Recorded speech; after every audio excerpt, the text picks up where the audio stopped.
Thank you for that welcome. And thank you, Amanda, for pushing that buzzer. Ever since you did it, my life has been bonkers. People approaching me on the road saying, well done. But the most common question I get is, you're from where? Is it Mali, Maui? It's Malawi. And if any of you don't know where that is, it's where Madonna adopted all the babies from. That's us. Yeah, you're jealous.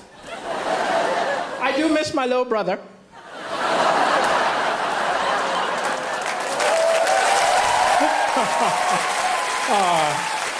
And Angelina took my sister, so. And I've been in the UK a while. I was tricked into moving here. I was tricked because I was watching television and I saw an angry guy came on television and he said, oh, these immigrants take all the good jobs, all the good women. I was like, wow, that's what I'm looking for.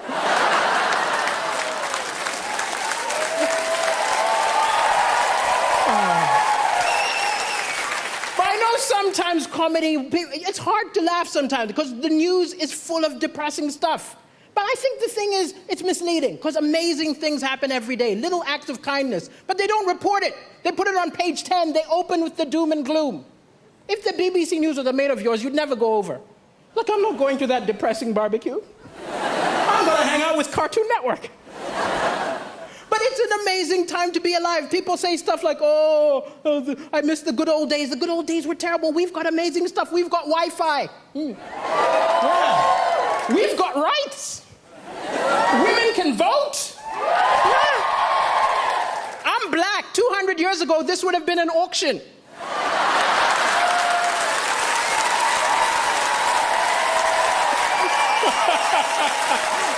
We've come a long way, that's all I'm saying.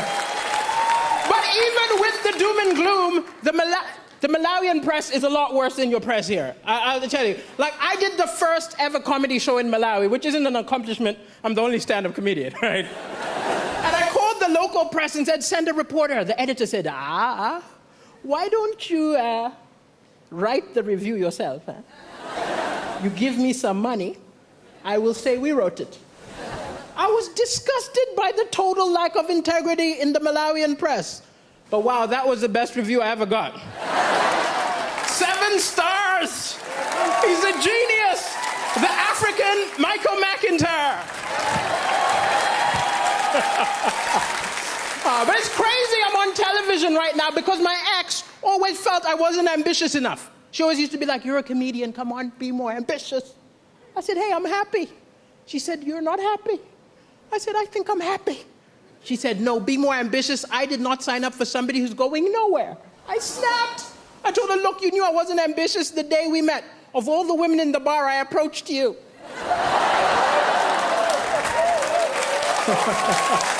Yeah, you're laughing. I'm single now.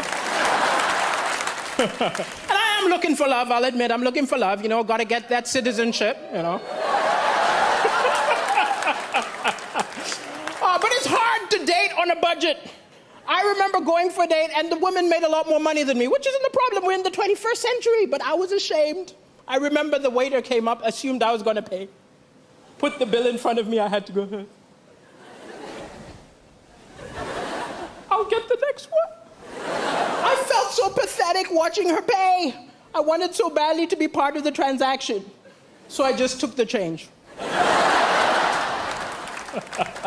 I don't understand the British. I saw a beautiful British woman looking at a mirror upset. I said, what's going on? She said, can't you see? It's a fat mirror. I was like, what do you mean the mirror's fat? She said, this mirror makes me look fatter than I really am. I said, wow, I think my eyes have the same problem.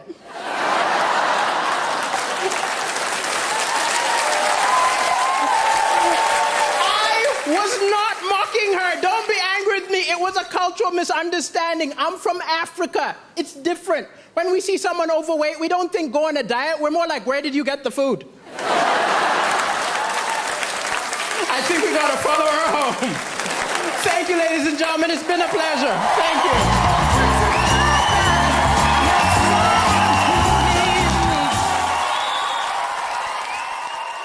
Daliso, I love you. I'm so thrilled. I have to say, I think that's even better than the first time we saw you.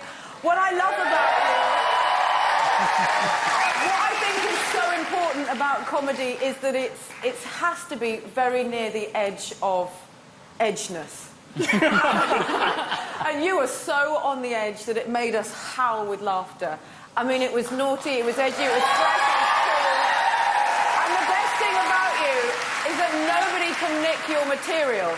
Yeah. Michael McIntyre can't take your stuff. Nobody can take your stuff. You are unique, and you really smashed it. I'm proud of you. Well done. Thank you. Thank you. Thank you. Can you, do you mind reminding me how old you are again? I'm 37. 37. You look good. I have to tell you something. You are one of the funniest people we've ever had on this show. I love the fact you are so fantastically non-PC. Yes!